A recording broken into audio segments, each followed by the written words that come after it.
Good morning, everyone. Thanks so much for having me here to be a part of this wonderful conference. It's my first time participating and my first time visiting Golden West College, and it just seems like such a wonderful event. The talk I heard right before mine was a phenomenal story. And I'm very honored that all of you would come here and participate in such an important dialogue and ask me to be a part of it, so thank you. So my name is Jess Markt. I am a wheelchair basketball coach and developer of international wheelchair basketball programs. And I'm going to spend some time today telling you the story of how I got involved in this work and the story of how taking a chance to make a small impact in the world, despite facing some fearful and difficult circumstances, ended up completely changing my life and changing the lives of a phenomenal group of people that I otherwise never would have had the chance to meet and had the impact on me that they have. So I'm going to start at the beginning. In 1996, when I was 19 years old, I was in a car accident where I broke my back and was rendered paraplegic from the bottom of my chest down.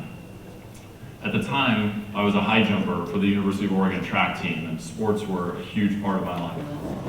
And when I woke up in the hospital 2 weeks after the accident and was told that I was not going to be able to walk again, much less do sports the way I had before, that was obviously a huge blow.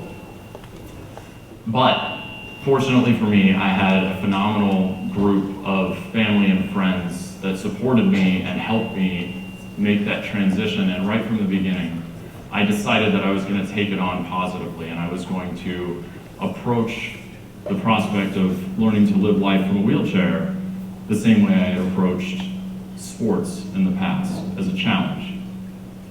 So my goal became to get back to college, where I had spent my first year, to graduate from school on time, and to go on and have as fulfilling and interesting a life as I would have had the accident never happened. So 3 years after the accident, I graduated from the University of Oregon with a degree in English.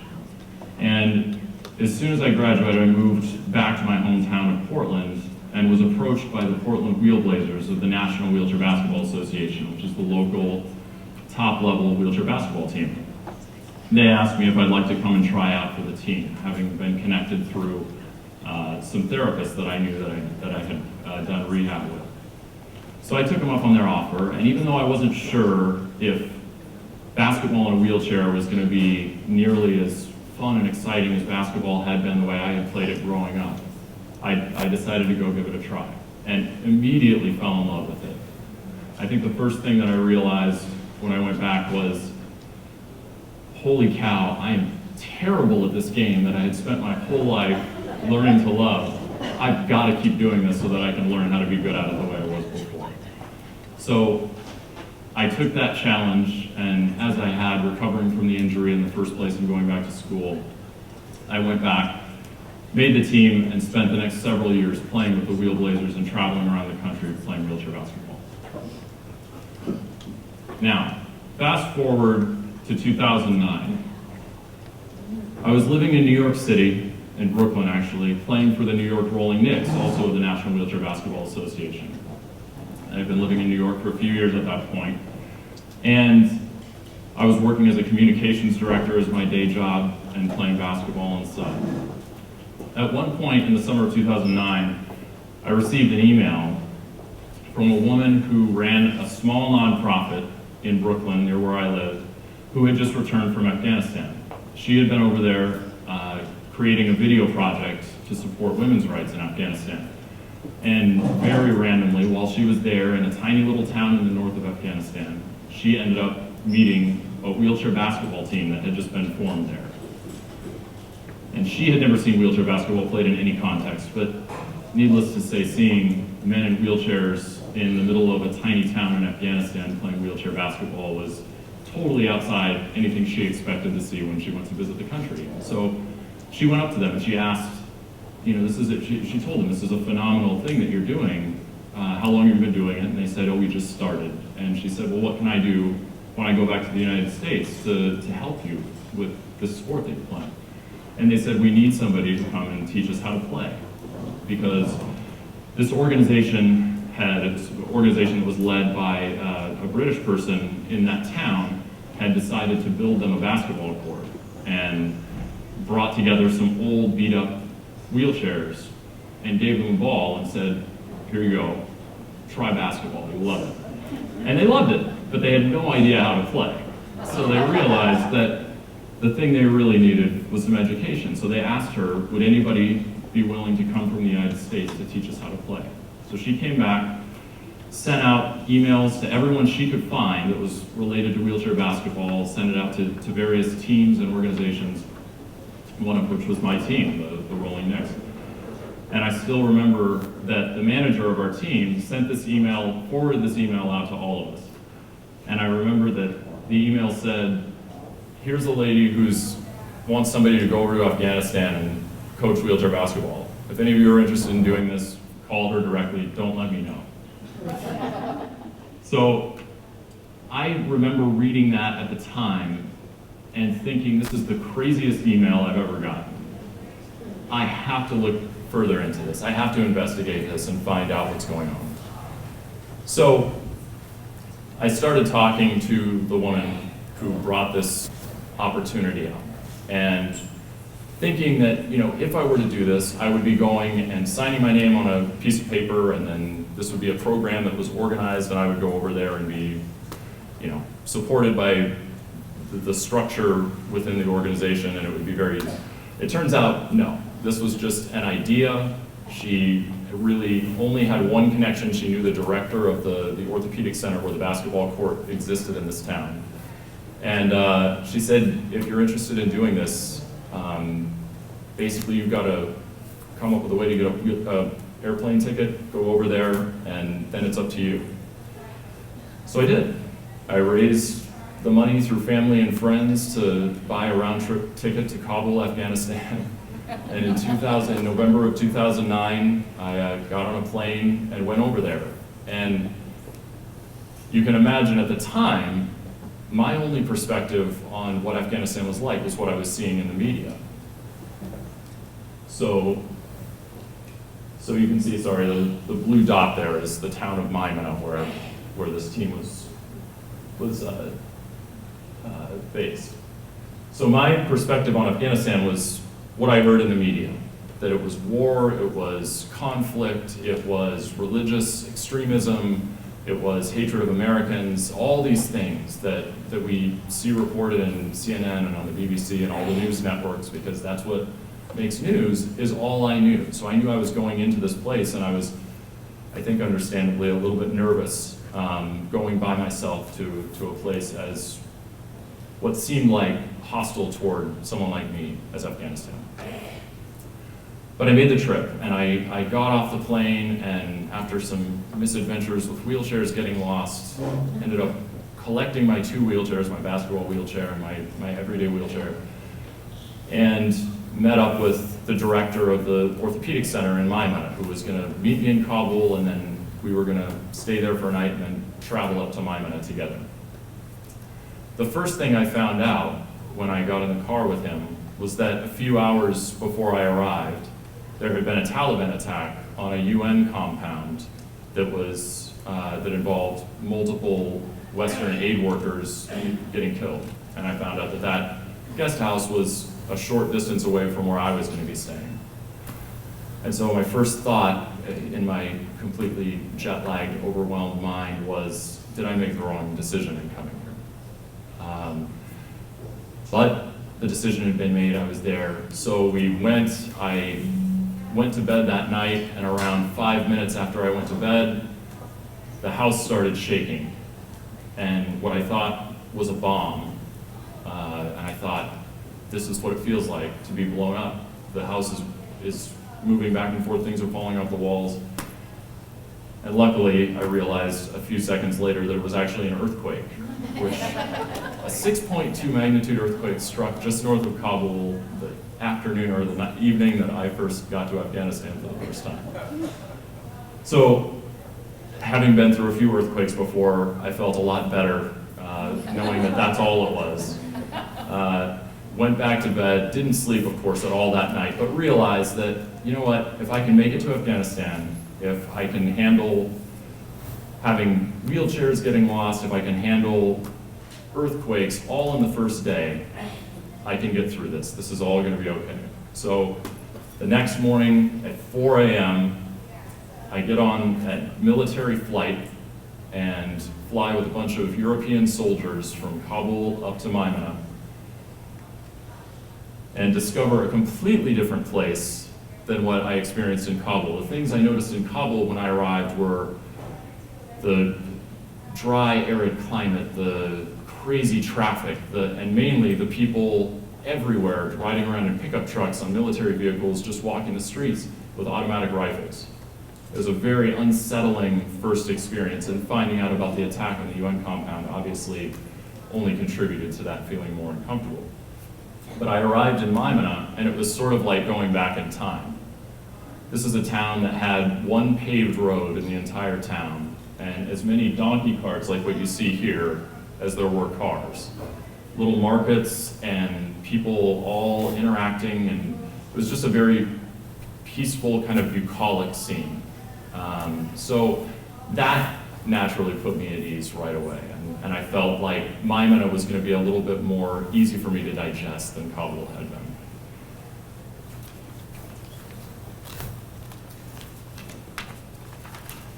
So, my first day, meeting with the team and starting to coach them, I arrived at the Orthopedic Center basketball court wondering how these players were going to perceive me, how they were going to receive me as an American. You know, now, but even more so at that time, there's obviously a huge misperception about the way Afghans feel about Americans. And I was a victim of that misperception as well. So I went in thinking they were going to be mistrustful of me, that they were going to be standoffish, that they were going to think, you know, you're part of this country that's been occupying our country at that point for 8 years, and feel like I was part of the enemy. Thankfully, that was not the case at all. They welcomed me with open arms. Both the members of the team and the other members of the society that I had the chance to meet with in that first trip were instantly welcoming and made me feel like this was going to be my second home.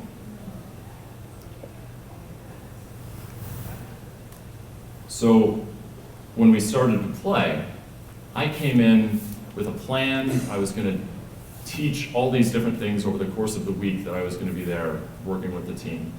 And I should say at this point that I had never coached before. I had been a player for 10 years at that point, but had never coached wheelchair basketball or anything else for that matter, much less coached in a different language, in a different culture, and people that had never played a sport before growing up. So I was dealing with a lot of different barriers to success, and I was obviously nervous about that. And when I saw them play and realized that the game they had created for themselves was a little bit more akin to rugby than it was to basketball. It was actually much more closely related to the Afghan national sport of buzkashi, which is a violent game that's played on horseback with players carrying whips that they hit each other with and a goat carcass instead of a ball. That was sort of the style of game that they were playing. And the baskets were a little bit peripheral. They knew the ball was supposed to go in the basket, but it was just as important to them to throw the ball from as far away as possible and have it make a loud sound by smashing off the backboard than it was for them to actually make a basket. So I knew right from the beginning, okay, we have some work to do during this week. But we got down to it, and we just had a phenomenal time interacting with each other and made some indelible friendships that I still maintain to this day. So, following the training, we took a van, and most of the players rode in a bus across the country 4 hours east to the city of Mazar-e-Sharif, which is the largest northern city in Afghanistan. Now, Mazar is the town or the city that had the one other wheelchair basketball team in all of Afghanistan at that time. The team had been playing for a few years, granted self-taught, but still, they had had that time to build their game and work together as a team. And according to the Maimana players, the Mazar team was going to be very strong and very difficult for them to compete with. So we get in a car, we drive across northern Afghanistan, a trip that would never be allowed for me now as an American. But at the time, I had no idea that that was good, bad, or otherwise. So we drove across the country, drove to Mazar-e-Sharif, and showed up to play the Maimana team's first ever game in front of a crowd of people against the one other team in the country that was much more experienced than they were. So I spent the pregame going over all the things that we had learned in the week leading up to that and trying to get them mentally prepared to play this game. And they seemed focused, and they seemed like they even almost knew what I was talking about some of the time. But when the game started, the crowd was obviously very pro-Mazar, and it was the first time any of these players had played in front of anyone. I should set some context by saying that as a disabled person in Afghanistan, you are dealing with a level of marginalization that is totally different than what you would deal with here in the US or in any Western country. You're expected to stay primarily at your home. You're expected to have your family care for you, and there's sort of no expectation in society that you are going to have a positive impact or an active role in your own life. So for these players, playing basketball was a huge step beyond that kind of societal perception already. And now playing in front of people that were cheering and chanting and, in this case, booing them because they were rooting for the other team was a complete shift. They were the focus of the rest of society all of a sudden after having been ignored their entire lives up to this point. So that pressure, combined with the fact that the Mazar team played a more confident, if just as rough, version of the game as the Maimana guys had taught themselves to play, as you can see here, sort of overwhelmed the Maimana team, and they ended up losing 36-8 in their first game. So following the game, they all came up to me and they were very apologetic. They actually came as a group and said, "We're so sorry, we didn't do everything you taught us, we didn't play our best, we're ashamed." And I said, "You guys, this is your first game ever. This is the first time you've played a sport competitively ever. This is only a learning experience for you, and the more you do this, the better you'll get. In the future, you're going to win a lot more games, and I'm going to come back and I'm going to watch you win those games, I promise." So we parted at that time. They went back to Maimana, I went to Kabul, and then back to the US. And at that time, I realized that this adventure that I'd come on, thinking that it was going to be a one-time, amazing experience, but something that I would just do once and then be able to someday tell my grandkids about, this was not the end. I realized that I needed to come back to not only work with the Maimana players again, but to find a way to expand wheelchair basketball to other members of the disabled population in Afghanistan and make the impact broader. So the first thing I did was try to figure out, how do I get real basketball wheelchairs into Afghanistan so these guys can learn to play the game the way it's meant to be played? It's a little difficult to tell in this picture, but most of the wheelchairs they're playing in, like the ones on the far right of the screen, were 3 wheels. They're huge, heavy steel contraptions, probably weighed about 75 pounds, and built for kind of traversing off-road terrain, the exact opposite of what you want in a basketball wheelchair, which is meant to be light, fast, and maneuverable. So teaching them the beginning parts of the game in these chairs was like teaching someone to play stand-up basketball in a pair of high heels. You can teach someone generally how to shoot the ball at the hoop and throw a pass and dribble, but the vast majority of the game is cut off because the equipment just won't allow them to participate in that way. So, wanting to get new wheelchairs, I remembered that the Mazar team had been brought together and sponsored by the International Committee of the Red Cross. Their orthopedic center, which is based in Mazar-i-Sharif, one of the leaders of that ortho center had brought the team together. And then it was an ortho center from another organization in Maimana that had brought the Maimana team together. So I thought, well, the International Committee of the Red Cross, that's a big organization. Maybe they can help me import some wheelchairs if I can find a place to buy them. So I got in touch with the ICRC, and over the next year, back home in New York, I ended up having a dialogue with a man named Alberto Cairo. He's an Italian who, over the course of the last 25 years, has lived in Afghanistan and has spearheaded the ICRC, or the International Committee of the Red Cross, or ICRC's, physical rehabilitation programs. So he's the one responsible for building orthopedic centers in many different cities around Afghanistan and bringing sort of the disabled ability to get back into society to a new level. And he's actually known as the father of the disabled by the Afghans themselves. So Alberto, it just so happened, had also been considering sports as kind of the next evolution of physical rehabilitation in Afghanistan. So when I got in touch with him, he said, you know what, I've been thinking about this too. Let's work to bring some basketball wheelchairs in, and then I would like you to come back and help me implement the ICRC's first ever international sports program here in Afghanistan. So we convinced the ICRC. They brought in over 100 basketball wheelchairs in one shot. So suddenly we had enough chairs for the Maimana team, the Mazar team, and then new teams to be formed in other cities around Afghanistan. So I traveled back in the spring of 2011 and started coaching teams that were now formed in Kabul, in Herat in the west of Afghanistan, in Mazar, and in Maimana. And what I saw over the next 2 years, in 2011 and 2012, as we formed new teams and as I continued to train the players that were already playing basketball in the country, was the most remarkable transformation.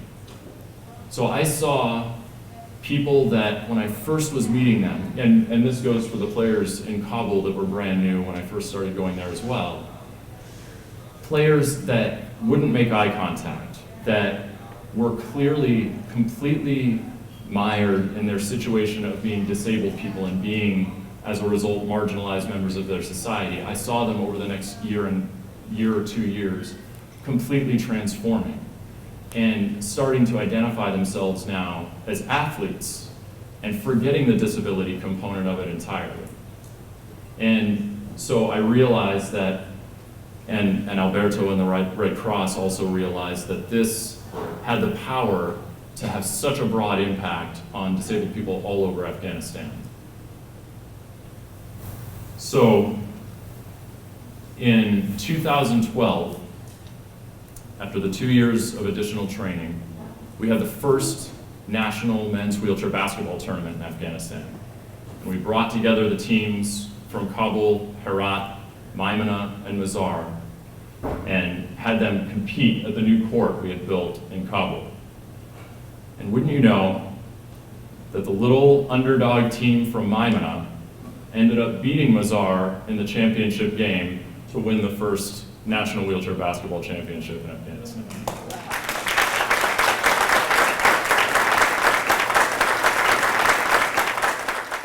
So also in 2012, we started the first women's wheelchair basketball teams in Afghanistan, in Mazar and in Kabul.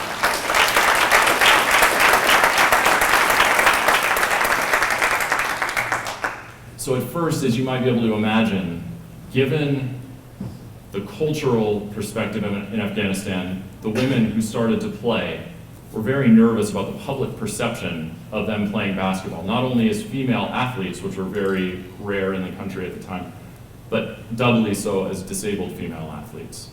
So that first year, in 2012, they insisted that we close off the court so that no one could see them playing other than myself as their coach and the team members themselves. Which to me was unfortunate because obviously from my perspective, these are amazing pioneers. They're doing something in their country that even the men who were pioneers in their own right, this is a level beyond that. So I wanted people to see them play, but I respected, their wish for privacy, and we closed off the courts and we practiced, and they started to learn the game. Well, by the next year, 2013, when I went back, they had changed their minds. And all of a sudden, they thought, you know what, we're gonna let people watch us play, we're gonna do a national tournament just like the men do, even though there were only 2 teams. And so we had a tournament in Kabul, complete with screaming crowds, highly competitive games, as you can see here, a championship trophy. And so the women went from being leery of having anyone see them play to now being confident, and again, just like that evolution I talked about with the men previously, they were athletes now. They were not confined because of their gender, they were not confined because of their disability. They wanted people to be there watching them as they succeeded in their new endeavor.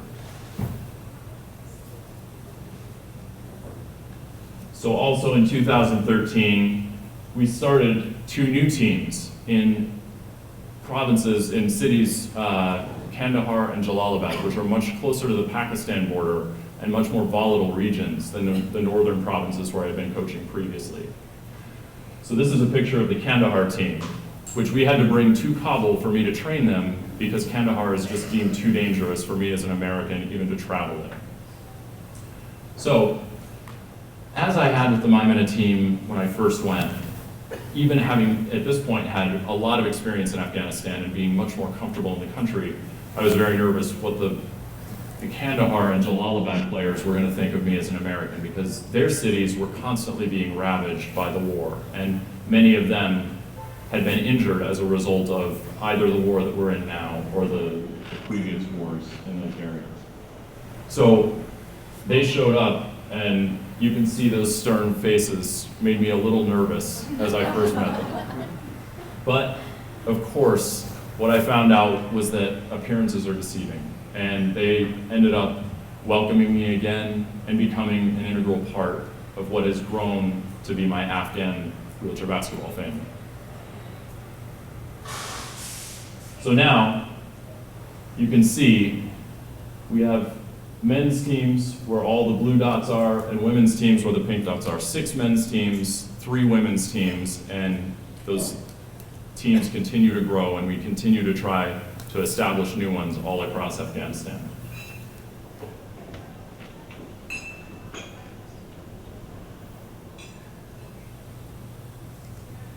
In 2014, the ICRC built the first gymnasium for disabled athletes in Kabul on the site of the Orthopedic Center. And now that gymnasium plays host to the national tournaments that we hold twice every year for the men and the women. And we get hundreds of people packed into the gym screaming so loudly that the players can't hear my referee's whistle during the course of the game.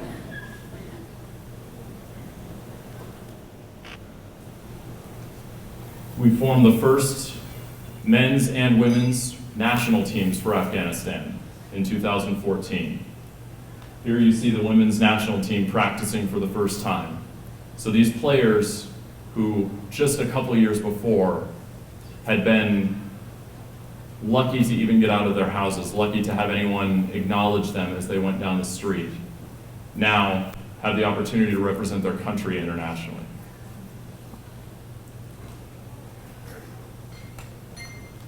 And last June, I took the men's national team with Alberto to Italy for its first series of games outside of Afghanistan.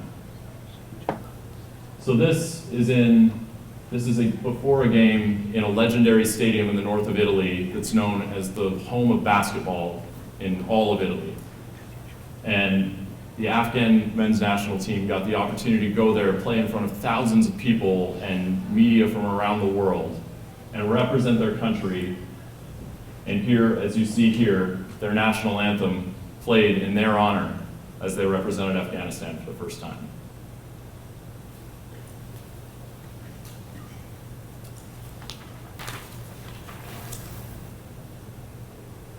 So it's hard for me to grasp the amount of change that these players have gone through in the short time we've been working together. But it's such an honor to have been able to be such a significant part of their lives and to see that transformation happen year by year each time I go back. And what's really, I think, powerful about this whole story is that the cultural differences, the difference in upbringing that we had, all those things that on first glance seemed like we were oil and water, never played any part in the interactions I've had with these people. And as I said earlier, they've really become part of my wheelchair basketball family. And these players that I see here, that I was coaching in Italy, and those that stayed home that even didn't make that trip, are all, hundreds of them. We're up to 300 men and women, male and female players now around the country. All are a part of my family.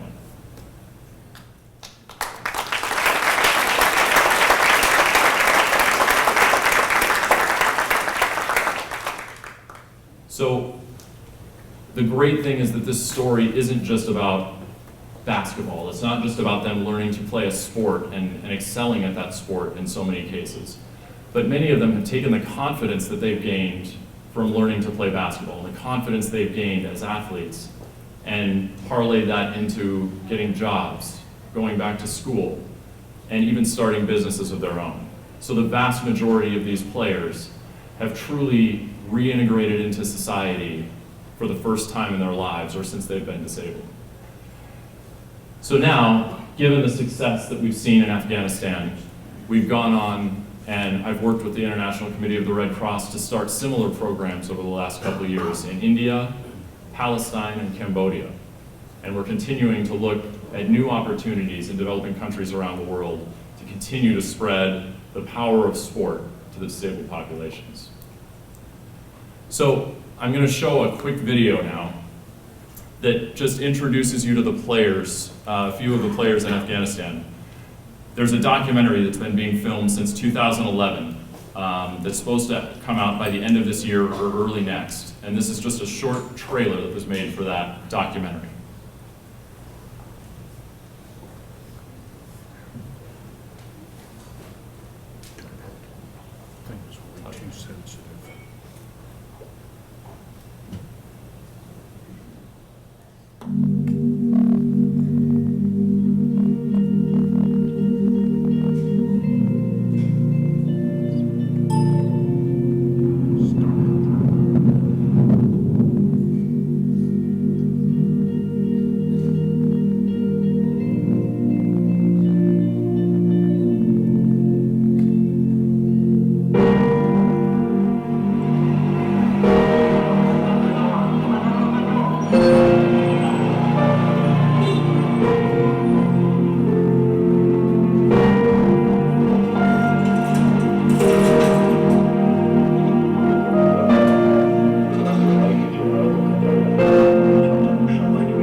Welcome to the 2013 Afghanistan National Wheelchair Basketball Championship.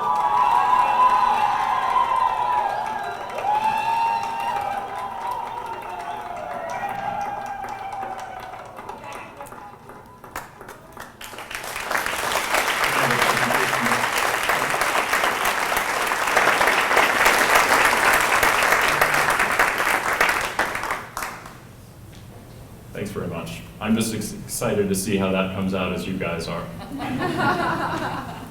I know the ending, but I'm still excited to see how they get there along the way.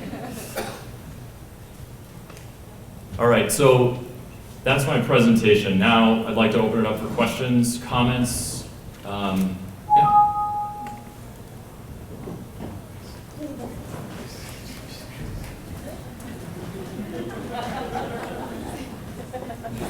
My name is Haley Pearson, and I'm a student here at Golden West. And in high school, my sister and I both started a charity buying adaptive tricycles for disabled youth. And to date, we've raised over $70,000 and helped over 150 families and kids, and we've expanded it to veterans. And a lot of times, I am faced with children who have been in an accident, that weren't born that way, and have faced this life-changing challenge, and they look to us for advice and, how does this get better? And I feel almost hypocritical trying to give them advice because there's no way that I can know. And I was wondering if there's anything that, as somebody who faced this in their youth, that you could give me, some kind of word of encouragement that is from somebody who faced the challenge and overcome it in such a tremendous way. That's a great question, and thank you, Haley, for all you've done. That sounds like a phenomenal project.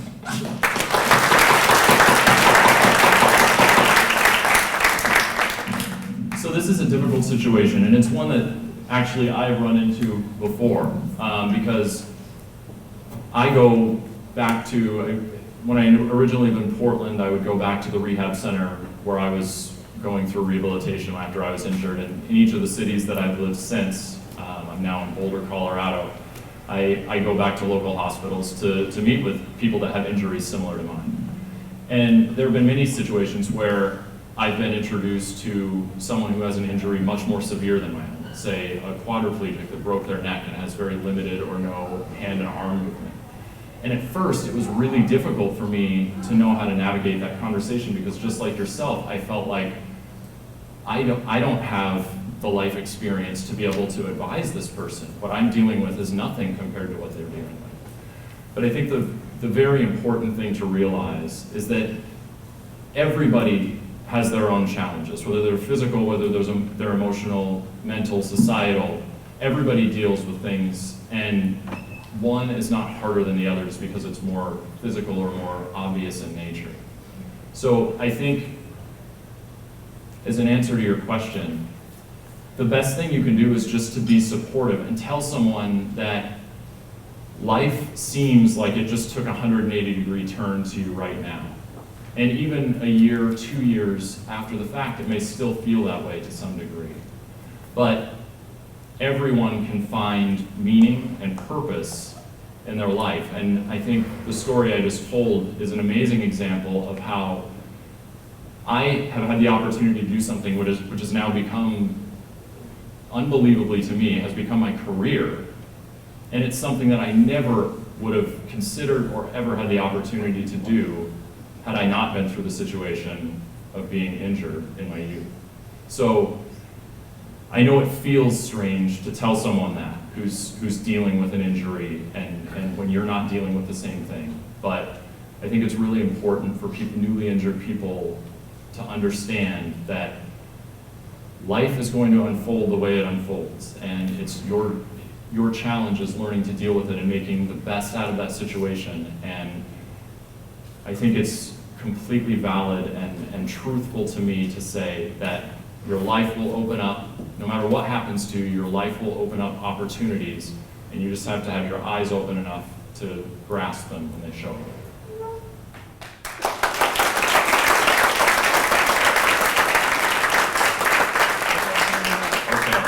going to be around for the lunch period? I am. I'm going to be around for the next little bit, so if anybody has other questions, please feel free to come up and we'll chat. Thank you. Thanks so much.